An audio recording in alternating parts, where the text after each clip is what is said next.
want to begin this session here with a couple of jokes. Probably you've heard them. They're the classic light bulb jokes for Episcopalians. The first one is, of course, how many Episcopalians does it take to change a light bulb? Change?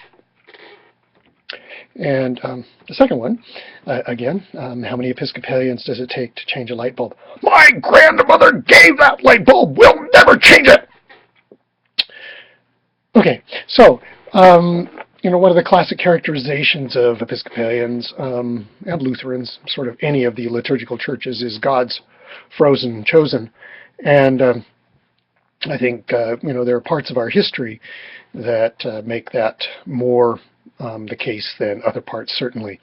But history overall, our history, church history, shows a couple of things. One, both a diversity and a dynamism, dunamis, power. So, we've got that as part of our heritage. Certainly we see the diversity very early on in our tradition.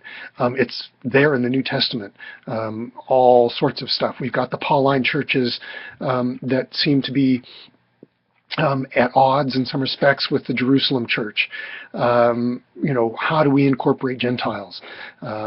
Should they do all of the stuff that converts to Judaism should do, or should we just let them be and let them be converts to Christianity?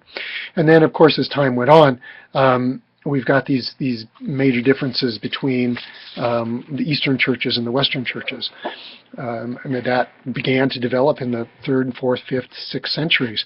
We have big differences now. You can see this in Denver on any Sunday morning.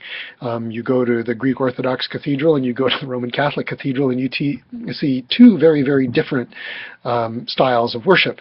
The Greek style goes back probably to John Chrysostom's liturgy, so that's incredibly ancient.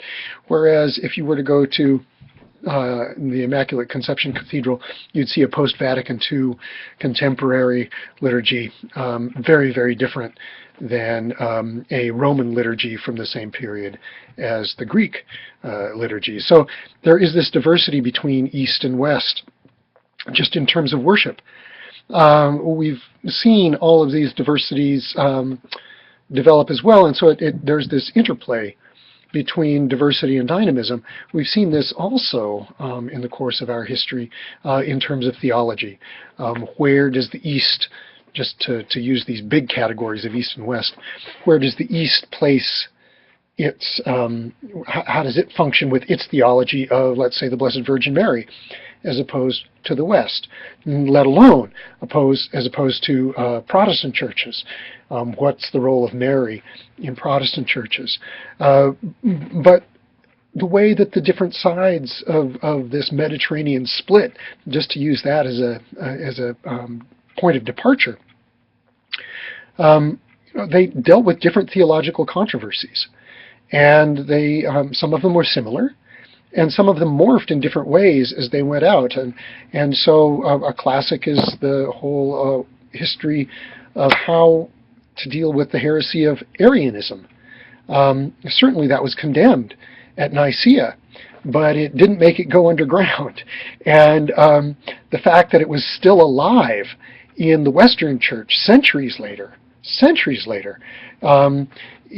gave rise to the famous phrase in the Nicene Creed, the Filioque. We believe in the Holy Spirit who proceeds from the Father and the Son. That addition to what we use as the Nicene Creed, that was never approved by the Eastern Church, but it dealt with a real problem in the Western Church.